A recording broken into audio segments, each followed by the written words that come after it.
Ya, kita naik kendaraan sampai di kaki bukit ini ya. Ya, pemandangannya sangat indah, sawah yang menghijau ya dengan terasering-nya. Nah, kita sampai di sini parkir ya, karena jalannya kita akan melalui jalan tikus ya, jalan setapak ya. Ya, ini kita mulai perjalanan jalan setapak untuk mencapai yang namanya air mencari jodoh ya. Jadi itu berupa sungai kecil ya, atau hulu daripada sungai yang ada di sini. Nah, jadi kita selanjutnya berjalan kaki melewati perladangan penduduk ya. Di sini kita melewati ladang kopi ya, ada ladang kopi, pisang dan jagung ya. Sepertinya mereka baru mau menanam jagung ya. Jadi penduduk di sini kelihatan lagi mengolah sawahnya untuk bertanam ya.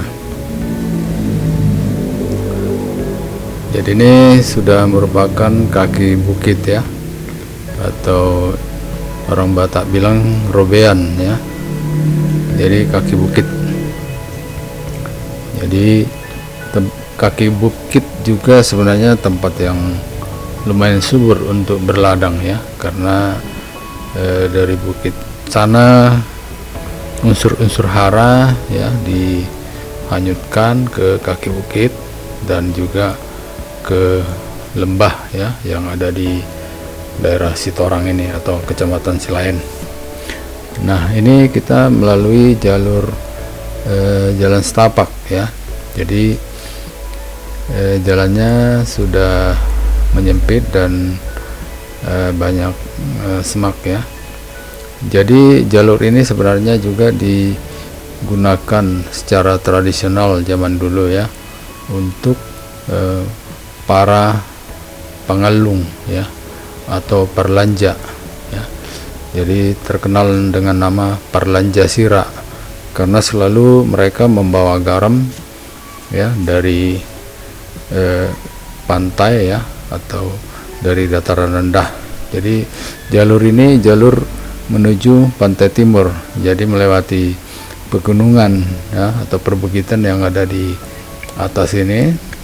Mereka menyeberang sampai ke arah pantai barat ya, ke Asahan. Jadi jalur ini adalah jalur perdagangan alternatif selain dari pantai barat ya, dari Barus. Jadi awalnya dulu memang kebanyakan perdagangan itu dengan Barus Singkil ya, karena di sana banyak pedagang-pedagang dari luar ya, membawa barang-barang untuk keperluan masyarakat di sini ya.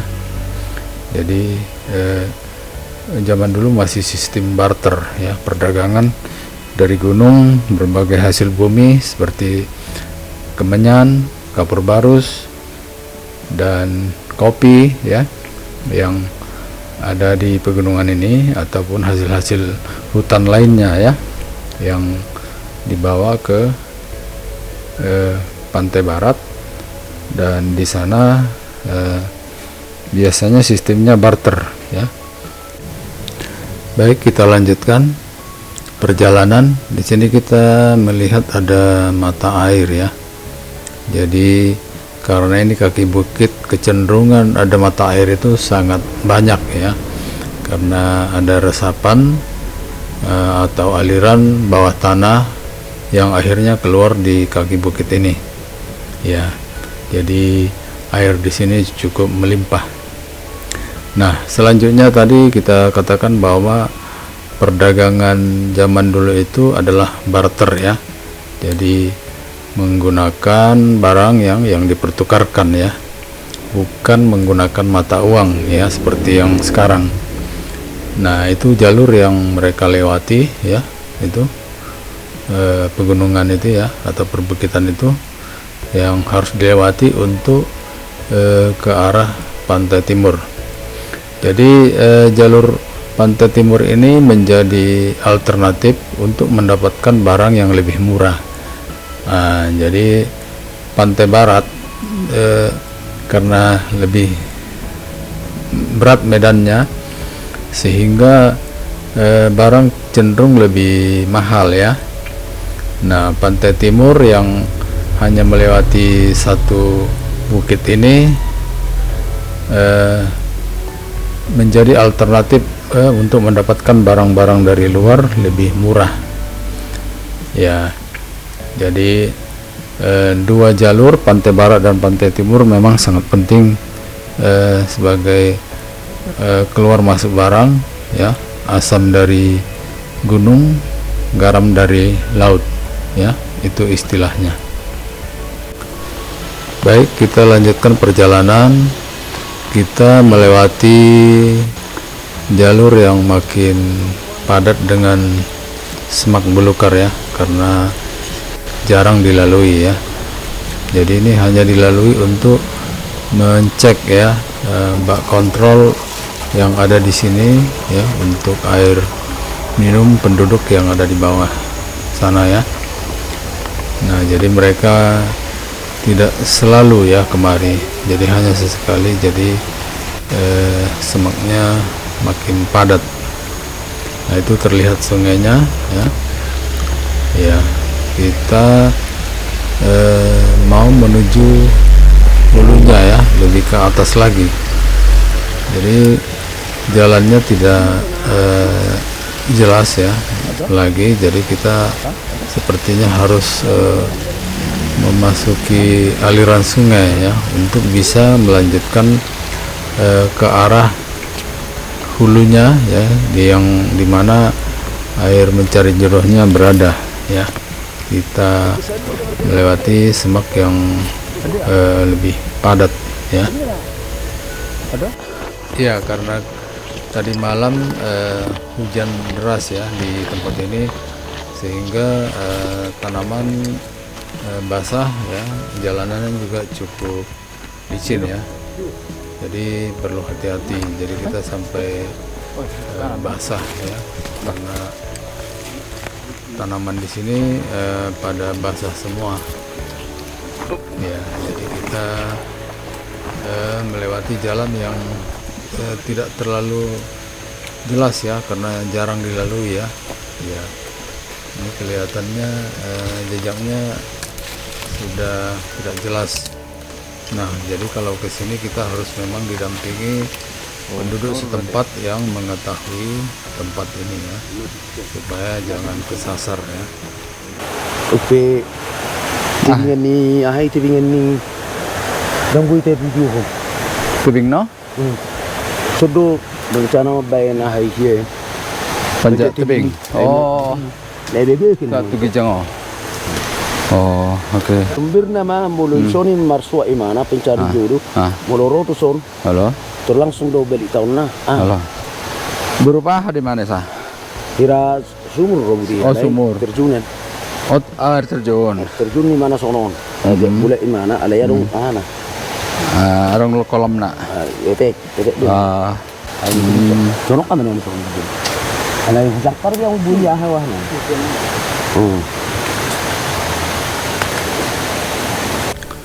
Selanjutnya kita menuruni ya, masuk ke jalur aliran air ya, atau sungainya ya. Jadi jalannya cukup perlu kehati-hatian ya, karena kita melewati jalur air ya. Karena kiri kanan jalur ini atau sungai ini tertutup dengan semak belukar dan pohon-pohon yang sulit ditembus. Jadi kita hanya melewati sungai ini langsung, karena itu yang bisa ya dilewati. Demikian juga kondisi sekarang, baru hujan tadi malam, jadi sangat licin. Nah, ini kita langsung melewati jalur aliran air, batunya banyak ya, sangat berlumut, sangat licin. Jadi perlu hati-hati berjalan di sini. Jadi untuk mencapai air mencari jodoh itu kita harus pergi lebih ke hulu ya. Jadi bukan di aliran air ini yang kita temui atau kita jalani pertama ini. Jadi dia harus ke hulu karena di sana ada semacam gua kecil ya, dan juga ada air terjunan dan semacam ada kolam kecil yang tempatnya diyakini ya, disitulah untuk martonggo dan juga meminta ya sesuai keinginan ya yang diniatkan ya. Jadi kita agak naik terus ya, jadi posisinya mendaki ya, aliran air ini agak mendaki ya, karena sudah berada di kaki bukit ya.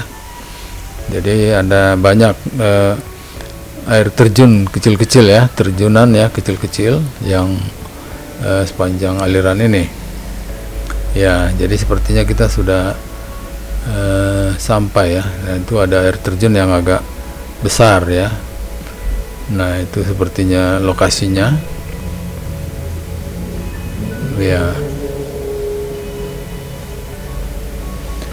Jadi kita ke lokasi ini dibawa oleh kepala desa ya, kepala desa Hutagaul Sihujur, karena kita belum pernah ke tempat ini dan kita tidak tahu tempat ini ya. Ya, jadi kita sudah sampai ke tempat air mencari jodoh.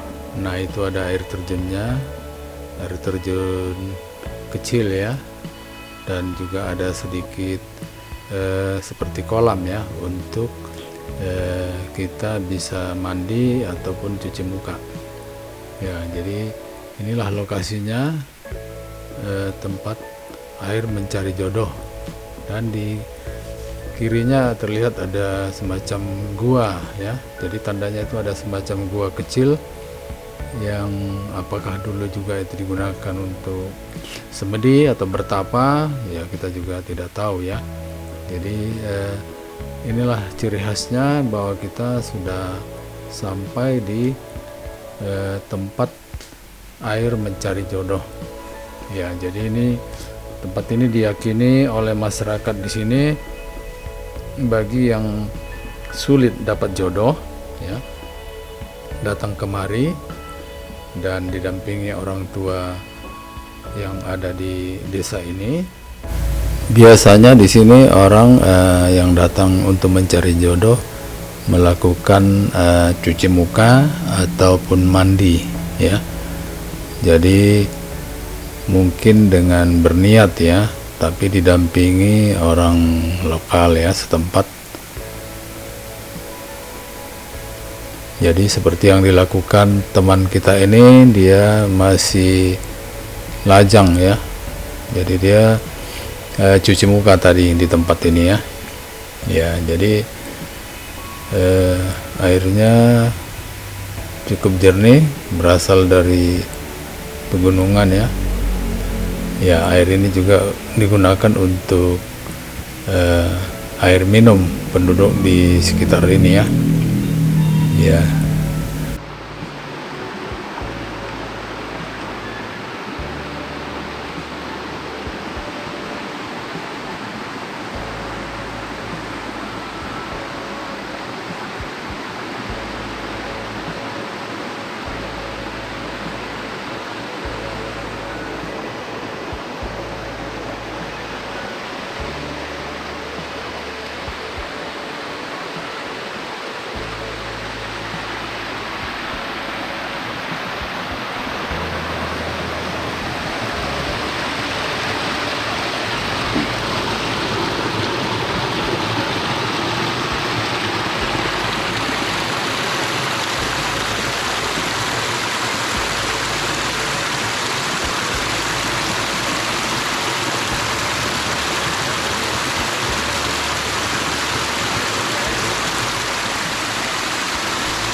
Jadi kebetulan kita dengan Pak Kades di sini, Kades Hutagaul Ciujur, Pak yang membantu kita ke sini. Jadi ini salah satu air yang sakral, ya, air tempat meminta jodoh.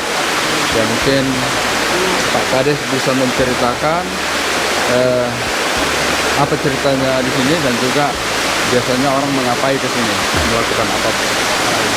Jadi baik Pak, kalau ini di Desa Hutagaul Ciujur, ini air jodoh mencari rokap, kalau bahasa Batak mengalak rokap.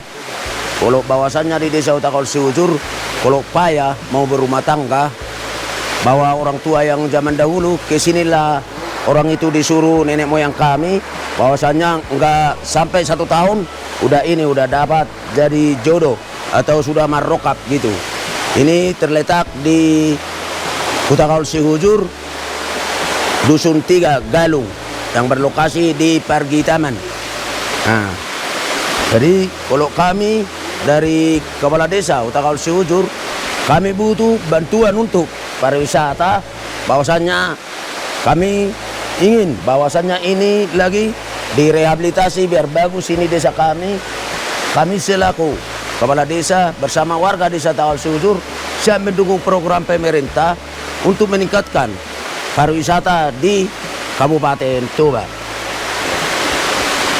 Mungkin boleh diceritakan orang kalau datang kemari ritual apa yang dilakukan biasanya untuk dalam rangka mencari jodoh tadi? Kalau biasanya kalau masuk ke lokasi ini Pak, kalau masuk ke lokasi ini minta izin dulu dari sana, ada pintu, bahwasannya kita akui bahwa yang ini tempat ini bahwa yang dibuka nenek moyang waktu masa dulu, kita minta izin lah, gitulah ceritanya, biar jangan sembrono masuk ke lokasi ini. Bahwasannya ini masih daerah adat ya di Desa Hutagaul Ciujur ya gitu. Nah, pengalaman orang yang datang kemari apa? Jadi kalau orang yang sudah datang kemari, nggak sampai dia sudah cuci muka di sini ataupun mandi, nggak sampai dia 1 tahun sudah ini balik tahunnya udah dapat jodoh lagi itulah. Ya. Jadi kami mengharap kalau istilahnya kita jangan main-main lah di sini. Soalnya di Desa Hutagaul Ciujur ini kalau mencari rokap katanya janganlah nanti kalau udah mama sama bapak tak usahlah mencari jodoh lagi. Oh. Iya. Betul. Nanti jadi ini. Oke, pertanyaannya di mana biasanya mandi apa tomar suat atau apa yang dilakukan biasanya? Oh, kalau di sini, kalau mandinya di sini mesti marhohop lah. Setelah marhohop, kalau ada Batak nggak bisa telanjang, di sinilah lokasinya. Di sini. Jadi bahwasannya nggak bisa telanjang gitulah. Nah, jangan ke tempat-tempat yang apa nanti jadi ada apanya gitu. Harus sopan lah. Harus sopan lah kalau masuk ke sini ke wilayah ini mencari rokap itu. Biasanya mandi tomar panggil atau apa? Kalau istilahnya kalau ke sini nggak palamar panggil, cuma berdoa aja, disampaikan sama Tuhan Yang Maha Esa gitu, biar dikabulkan semua apa permintaan kita. Nah, ini apakah khusus hanya mencari jodoh? Kalau misalnya ada orang sekedar marsuap yang ya katakanlah sudah berumah tangga, apakah Ya. terpengaruh atau tidak? Apakah boleh atau tidak? Kalau di sini berumah tangga pun bisa, tapi namun meminta sesuai permintaan dia lah. Kalau mau dia menekan apa karirnya pekerjaan, bisa juga ke sini. Mencari anak, contohnya nggak ada lagi anak, ya contohnya datang kemari bisa juga. Lokasi ini dari tepian ini adalah jalur Perlanja dari Narumonda, Silaen, Sigumpar, Sitorang, Perlanja yang keasahan. Naik dari sini ke Panindi atau Peasidari atau ke Sigordang. Nah, dari situ nanti ke Siriaria atau ke Maranti ya, terus ke Parduaan, terus ke Hutagodang, tembus ke Dolok Maraja atau ke Pitupohan. Iya, ini jalurnya. Jadi ini jalur tradisional ya, jalur iya. zaman dulu Iya. ketika orang mau menyeberang ke arah Asahan. Asahan ya. Ya. Sebelum ada jalan raya yang sekarang. Iya. Ya. Jadi juga Perlanja itu kalau mau minum dia minum di sini, ya. Tapi ya tetap harus dijaga kesakralannya. Ya nggak boleh sembarang mandi, harus pakai basahan gitu. Sopan ya. Ya. Ini luar biasa sebenarnya. Saya pikir memang Dinas Pariwisata tingkat 1 dan tingkat 2 harus peduli dengan ini. Karena Desa Hutagaul Sikuhujur ini mempunyai potensi yang luar biasa untuk daerah desa wisata ya. Ya, jadi memang tempat ini keren dan kita merasa sejuk di dalam ini. Damai. Damai, merasa segar. Jadi oksigennya sangat tinggi di sini. Terasa membuat kita segar. Ya. Begitulah kira-kira informasi tentang air mencari jodoh yang ada di Hutagaul Sikuhujur. Terima kasih.